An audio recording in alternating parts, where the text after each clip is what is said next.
तर उद्धव ठाकरेंनी जारी केलेल्या व्हीपला खासदारांना उपस्थित राहणं अनिवार्य असेल। खासदार उपस्थित राहिले नाहीत तर पक्षांतर बंदी कायद्याचा अवलंब होऊ शकतो। हे सगळे खासदार निवडून आलेले आहेत।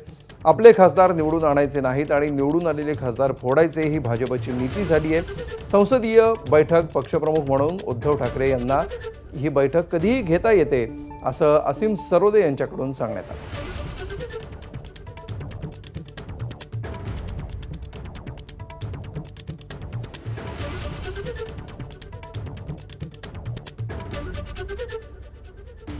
एकनाथ शिंदे यांनी अखेर ऑपरेशन टायगर हे सक्सेसफुल केलं आहे आणि 6 ठाकरेंच्या खासदारांना फोडलं देखील आहे। मात्र आता या ठाकरेंच्या शिंदेंच्या जे खासदार गेले त्यांना कचाट्यात सापडण्यासाठी ठाकरे गटाकडनं काही कट रचला जातोय किंवा त्यासोबतच काही ऍक्शन्स घेतल्या जातोय। आपल्यासोबत वकील असीम सरोदे सर आहेत।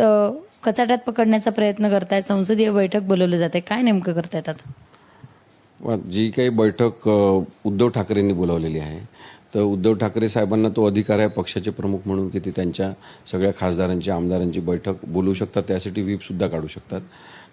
त्यांनी व्हीप काढल्यानंतर तो एक कायदेशीर आदेश आहे 10व्या शेड्यूलनुसार सुद्धा की पक्षशिस्त पाळण्यासाठी त्या मीटिंगला संबंधित खासदारांनी आमदारांनी ज्यांना बोलावलं असेल त्यांनी हजर राहणं हे आवश्यक आहे। ते जर हजर राहिले नाही तर त्याला आपण म्हणतो की डिस्क्वालिफिकेशन बाय कंडक्ट, म्हणजे त्यांच्या वागणुकीमुळेच ते डिस्क्वालिफाय किंवा अपात्र ठरू शकतात जर त्यांनी पक्षाचा आदेश मानला नाही तर।